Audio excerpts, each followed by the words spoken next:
Olá pessoal, eu sou Ricardo Manzano do setor de tecnologia e hoje nós vamos conversar sobre a construção de componentes visuais em ADVPL.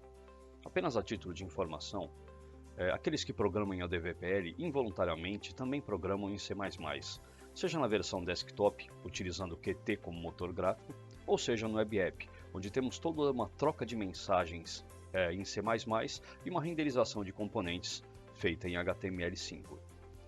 Alguns eventos de alguns componentes, como é o caso do onClick, do Teget, eles são bloqueados por padrão.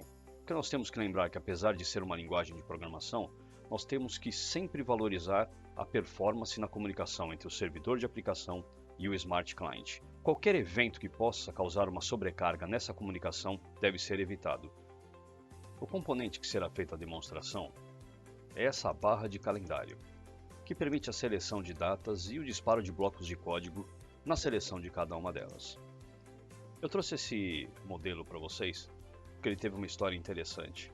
No início da versão P12, foi solicitado esse componente em C++, como um componente de binário. E na ocasião eu afirmei que era possível escrever em ADVPL.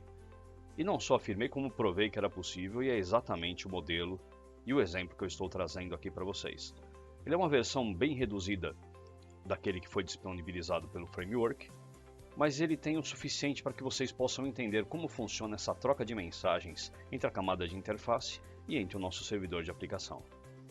Aqui no Font, que eu vou deixar nas descrições o link para vocês baixarem, eu tenho alguns defines que vão me ajudar na construção deste componente, como a largura do botão do calendário, a largura dos botões laterais, que vão permitir a navegação entre as datas, os dias da semana, que serão exibidos os botões. Obviamente, vocês forem fazer na rotina padrão, vocês vão ter que se preocupar com os outros idiomas, então vocês vão ter que fazer um ifdef para os demais idiomas. E eu tenho outros dois defines que vão me permitir saber em qual dos botões eu estou navegando, se o da esquerda ou da direita. E aqui um conjunto de CSS que vai fazer esses efeitos de pintura, quando o botão estiver selecionado ou não, ou na divisão de data aqui de um mês para o outro. Aqui nessa User Function, eu faço a construção de uma janela simples que vai permitir a utilização do componente. Eu faço uma setagem da data para o britânico, que é o padrão que nós utilizamos no Brasil. Defino a exibição do século para 1, ou seja, eu quero ver o nosso século em 2018, não apenas em 18. Faço a construção de uma janela, uma setagem simples de CSS para a formatação desse get e desses botões. Insiro uma status bar que vai ser atualizada toda vez que uma data for selecionada. Crio o componente em si, o nome dado a ele foi calendbar, e crio esse conjunto de get e botões que vai me ajudar na navegação. Apenas para vocês entenderem como é o funcionamento desse componente, a ideia é que a data selecionada fique sempre em evidência. Então, caso eu tente deslocar ela para fora da visualização, ela automaticamente vai ser mantida. Isso vai acontecer independente da direção que eu selecione a data. E eu tenho também a possibilidade de setar uma data e também de pegar o resultado dela. Vamos ver o restante do componente. O calendbar, ele na verdade é uma extensão do tPanel. Também mais uma informação interessante, talvez alguns não saibam, mas como o C++, o Java, o C Sharp e qualquer outra linguagem que permite a criação de classes, o ADVPL também permite, ou seja, eu posso pegar aqui um tPanel que é um componente de base e fazer a extensão dele de acordo com a minha necessidade. Então no meu primeiro método eu vou criar esse componente, no método new.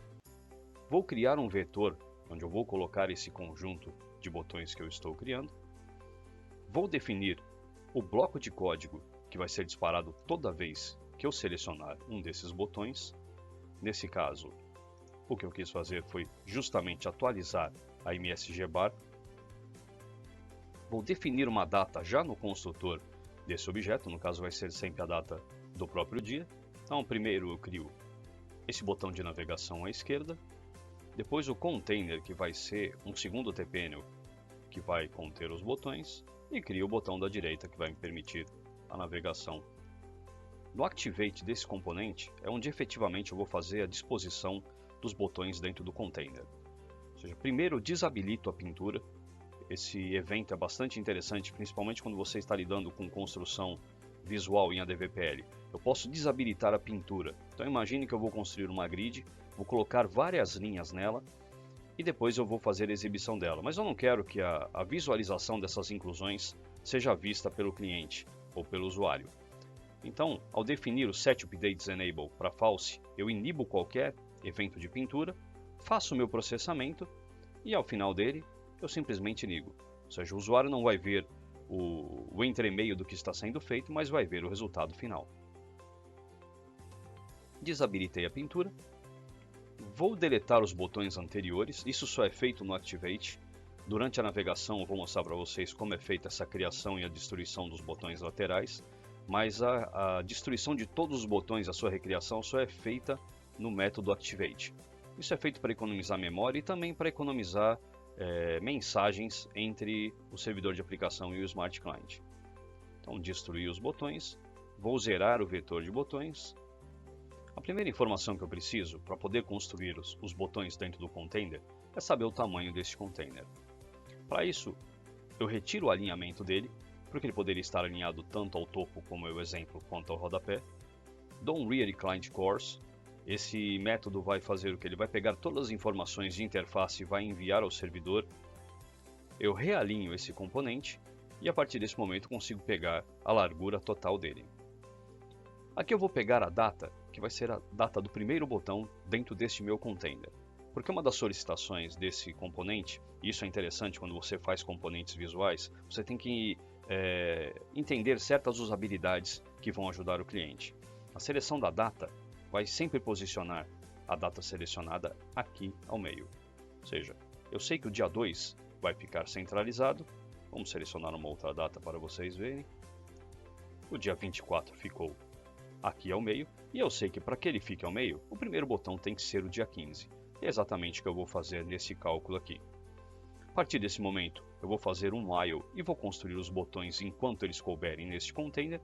E para isso eu vou diminuindo a largura do botão que eu usei lá no Define, lá em cima, como mostrei para vocês. Ou seja, eu crio o primeiro botão, defino o dia da semana dele, no caso é terça-feira, defino o dia dele, faço a construção deste botão e defino uma data para ele. Lembram que eu falei da extensão de componentes? No caso do componente Teburon, ele não tem a opção data. Eu fiz uma extensão dele e coloquei a data para que eu soubesse qual a data está selecionada ao pressionar cada um dos botões. Disparei aqui o método select e adicionei ele no meu vetor de botões.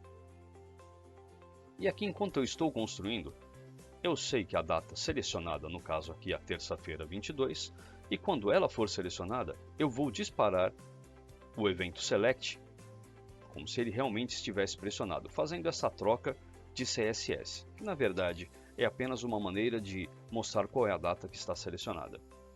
Terminado esse processo, eu reabilito a pintura para que o cliente veja o resultado final. No método ChangeDate, é exatamente a navegação à esquerda e à direita.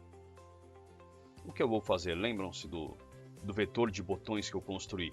É aqui que a gente começa a economizar performance e economizar processamento entre o servidor e o Smart Client. Aqui eu também vou desabilitar a pintura e ao mover o botão para a esquerda, eu vou pegar a primeira data anterior a esse botão. Então, se eu estou aqui selecionando, por exemplo, sexta-feira 27, essa data que eu vou ter é o quinta-feira 26. E vou verificar também se esse botão está selecionado, porque lembram-se que eu comentei que a data selecionada deve sempre ficar em evidência na tela, ela não pode sair. Esse é um outro evento de usabilidade que é muito importante nesse componente. Então, selecionado o sexta-feira 27, selecionei a esquerda, eu sei que a minha data anterior é quinta-feira 26. Nesse momento eu libero o primeiro botão. Então, nesse evento, o que eu tenho? Eu tenho a construção de um único botão e a destruição também de um único, ao invés de destruir todos e recriar, como eu havia informado para vocês. Nesse momento, eu tenho que tirar o alinhamento de todos os botões quando eu estou fazendo a construção desse último. Porque se eu construísse o botão quinta-feira 26 e simplesmente fizesse o alinhamento à esquerda, ele ficaria nessa posição. Então eu tenho que varrer o vetor, tirar o alinhamento de todos eles, inserir o botão 26 como o primeiro da minha lista e aí refazer o alinhamento. Ou seja, ficaríamos nessa ordem: quinta 26, sexta 27 e assim por diante. E aqui neste último evento, caso o botão estivesse selecionado ao início dessa construção, ele voltaria a ficar selecionado, justamente para não sair da tela. Algo muito parecido vai acontecer quando eu fizer a seleção à direita. Só que como esse componente vai ser criado, automaticamente vai ser disponibilizado nessa posição, eu não preciso fazer o realinhamento deles dentro do vetor. Então o que eu vou fazer? Ao selecionar essa data, eu vou pegar a próxima data, ou seja, se eu estou em domingo 20, eu vou pegar segunda 21, vou também verificar se esse botão está selecionado, vou liberar, no caso, esse primeiro botão à esquerda, porque eu não preciso mais do sexta-feira 4, eu posso tirar ele da tela. Vou criar o componente, alinhando ele da direita para a esquerda, e também vou verificar se ele está selecionado. Então, como a construção do componente vai ser sempre feita nessa ordem, nesse caso eu não preciso me preocupar em realinhar os componentes através do vetor aButtons. Tenho agora os eventos onde eu vou pegar e vou setar as datas dentro do meu componente, ou seja, para pegar ela, o getDate, eu preciso apenas retornar a propriedade dDate. E na setagem eu vou definir essa data e vou disparar o bloco de código, que no meu caso aqui vai apenas atualizar a TMSGBar. Defini a data. O porquê eu preciso fazer o Activate? Porque neste caso, como eu estou setando a data, eu não sei a posição exata e eu não sei qual seria o mês, o ano que essa data estaria sendo definida. Ou seja, ela pode estar 10 anos ao futuro, 10 anos ao passado. Então nesse momento eu preciso reconstruir esse meu componente. E o Activate vai permitir opções como essa, onde eu vou dar um resize na janela, e aí eu preciso fazer a reconstrução, porque o tamanho deste meu container foi alterado. Então onde cabiam 10 botões, passarão a caber 15. Aqui eu tenho o componente que foi estendido no tButton, onde eu vou ter as propriedades que eu vou adicionar de data, de foco e o pi, que no caso o pi vai ser o container onde ele está contido. No meu evento de construção, no new, eu vou definir o foco igual a false, vou definir quem é o pai dele, vou definir que ele não pode receber foco, porque na navegação deve ficar contido apenas nos componentes que estiverem no restante da tela. Eu não posso receber foco nesses botões, ou também a usabilidade ficaria prejudicada. E vou definir aqui também o evento que vai ser disparado no LClicked deste botão, que no caso é o método clicked. O que eu vou fazer simplesmente? Eu vou verificar se a data que foi selecionada é diferente da original. Este também é um evento que foi feito em detrimento ao performance, ou seja, se a data selecionada não foi alterada, eu não tenho que efetuar nenhuma ação. Se a data for diferente, eu vou dar um eval no bloco de código, mais uma vez atualizando a minha TMSGBar.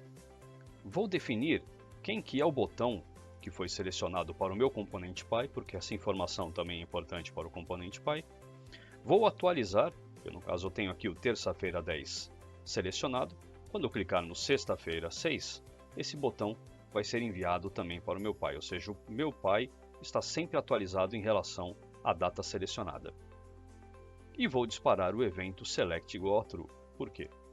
Eu quero definir qual vai ser o CSS e qual vai ser os eventos de pintura que vão ser feitos a partir do momento que o botão for selecionado. O método sectSelect é bastante simples.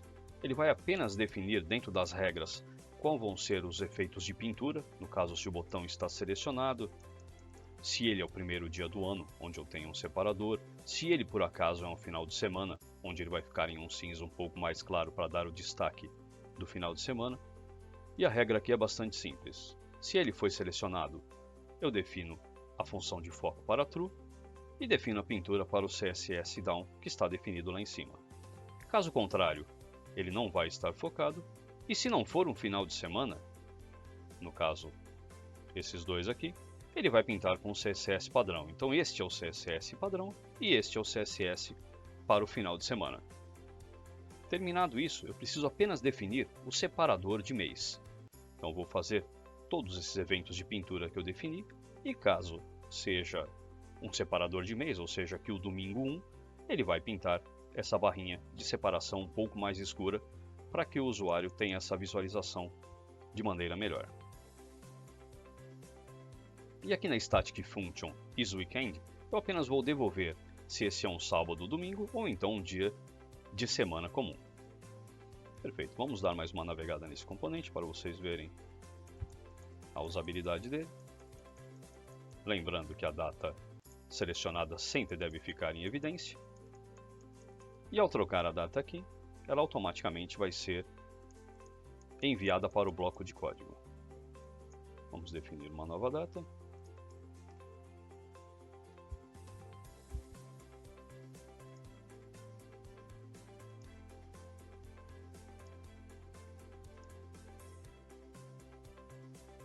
E agora vamos pegar esta data.